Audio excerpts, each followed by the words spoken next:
lovelies, welcome back to another video. I'm so excited to have you.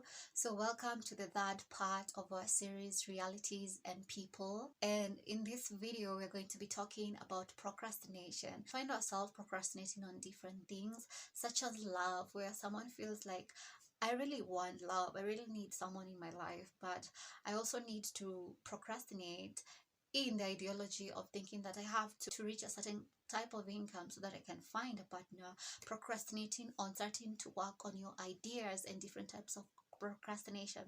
But before we start diving deeper into procrastination and understanding the nature of procrastination, I want to tell you that there are time snaps down below. You can tune into a specific time stamp that you want based on something specific that you maybe tuned on the video to hear. So yeah, I wanted to let you know that. So let's jump back to talking about procrastination. I'm speaking from personal experience and how I was able to start taking actions and things that I needed to take.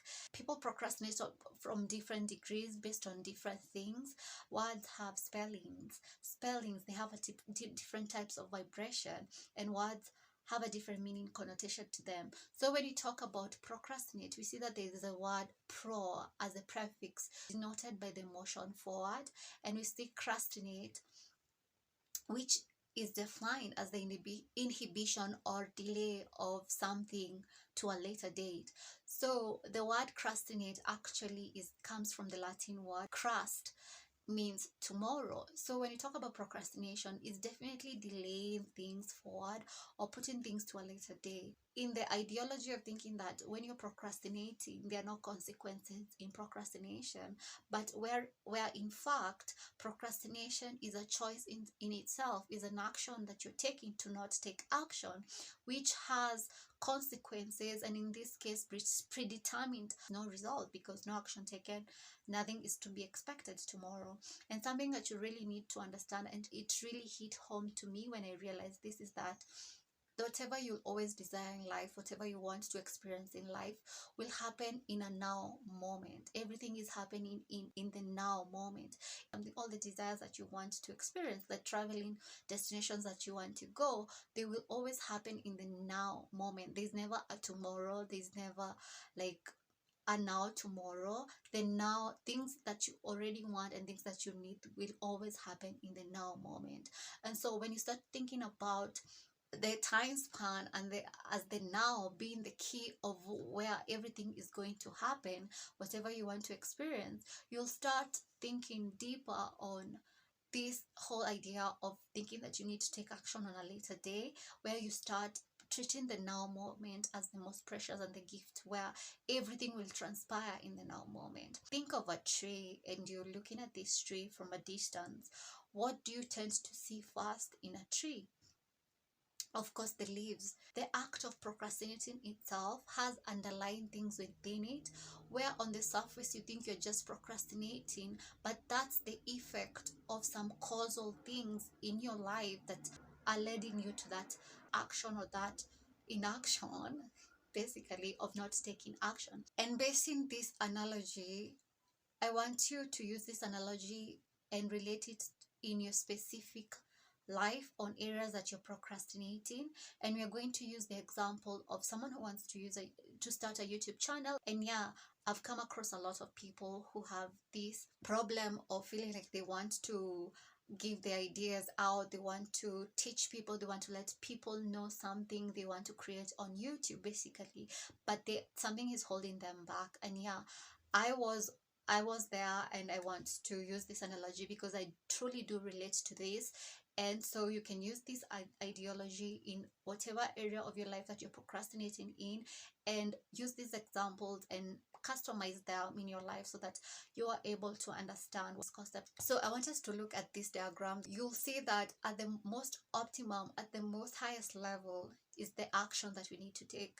And in both ends, we see the both possibilities that can happen, where we see these nescience and where we see these ignorance. And basically, when I talk about nescience, procrastination can have an underlying cause, which is not the core cause, but it's one, like think of a tree, it stems or the branches of the tree. You're not educated on procrastination, you have no awareness of procrastination. Essentially, as human beings, as a species, we are always going through the same experiences in different degrees whatsoever. And it's the thing that differentiates people really is the knowledge and the awareness of things that we go through as human beings and how we are able to transmute them. So the nascent person who doesn't understand procrastination, who doesn't understand the concept of procrastination and its nature and how they can transmute it to in their life, to things that they want to do, or even how they can use the information to be able to tap deeper into their self and understand themselves, because basically it's all causal to the core, may not really know what's going on and may procrastinate all their life. And then on the other side, we have the ignorant person who already has a concept of procrastination, really understands what's procrastination, really knows they're procrastinating, but they're almost ignorant to the procrastination. They're not trying to seek out more information on why am I procrastinating? Why am I taking these actions? Why am I not taking this action? A good example of an ignorant person, I will say, is a perfectionist. Talking about perfectionism, always feeling like, for example, let's relate it to the YouTube person, a person who wants to start a business on YouTube, and they feel like they need to have the perfect background, they need to have the perfect equipments to shoot, they need a camera, they need a new latest iPhone, they need the lightings, they need to read one more book, they need to watch more videos, they need to do something. All this is an element of perfectionism, always feeling like they are not ready and they need to do something more so that they can start taking action, and so they end up procrastinating. And there's so many examples here, like if we can go on and on. So when you go a layer down perfectionism, we'll see that perfectionism has a causation of unworthiness and lack of self-belief. Where you're comparing yourself to other people, the lack of self-belief comes from all the competition, and you comparing to yourself with other people who are already doing that, or even people who are not doing that, almost getting dissolved in the objective world rather than being subjective and realizing that you have something different to say, you have a unique idea that you need to do, you have a unique, slight amazingness, authenticity that you can channel whatever you want to channel out of the world. This becomes another causal factor. Like, think of a tree. We are now going to the trunk of the tree. We're almost to the roots. Let's take a notch deeper and talk about where does this unworthiness feeling, the feelings of lack of self-belief come from.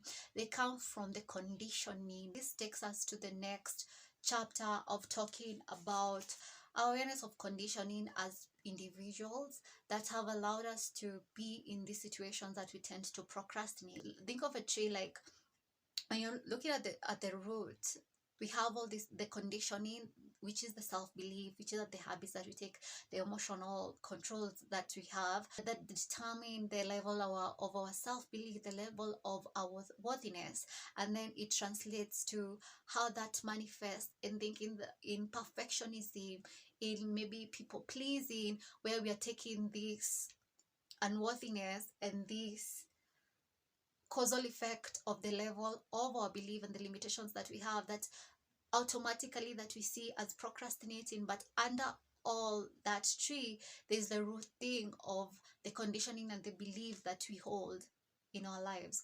So the key thing in order to start realizing procrastination and why you're not taking action towards something else is to tap into our conditioning, to stop digging deep into why are we not taking action towards this. Consciously, we are able to realize that this is something that you want to take. So when we ask something, as the Bible tells us, when you ask, it's given. And by asking, I mean, you're not just asking by asking as a form of prayer, but asking with your intention, asking with your vibration, asking with the way you feel. When it's answered, sometimes you're not able to receive whatever it's answered to you because you're not in the vibration of receiving. Core thing that makes us procrastinate is our conditioning, and these are the beliefs, the habits, the emotional controls that we have, the way the psyche works.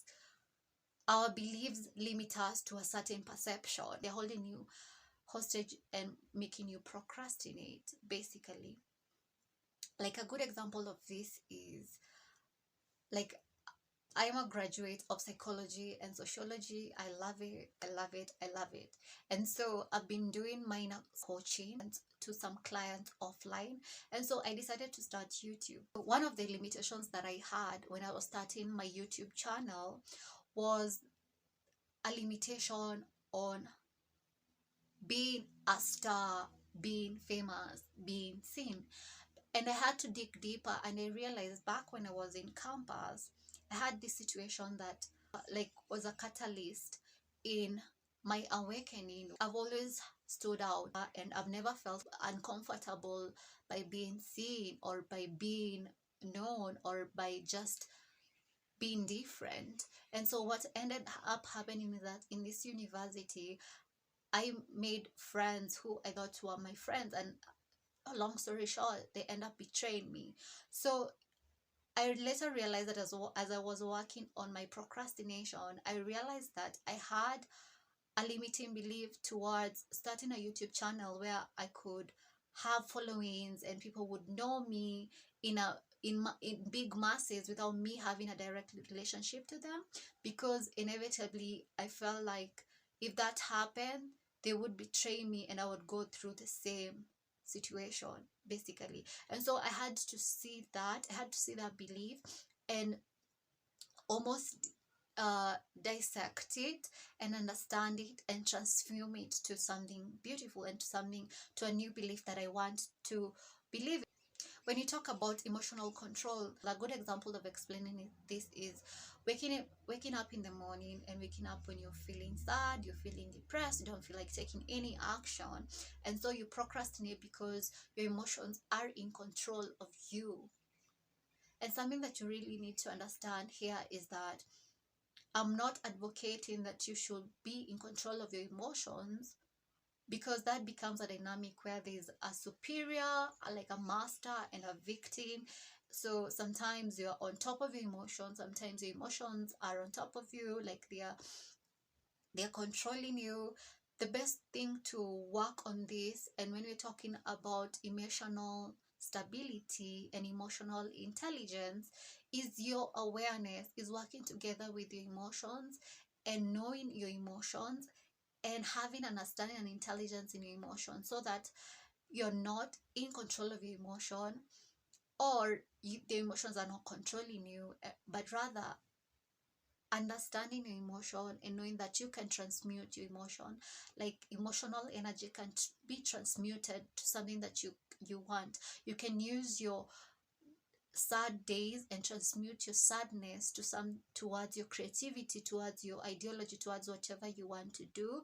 And you can use your happiness, your aliveness, your vitality, you can use your emotion basically and transform your emotions to what you want to do and work with your emotions. And lastly, we are going to talk about the habits, where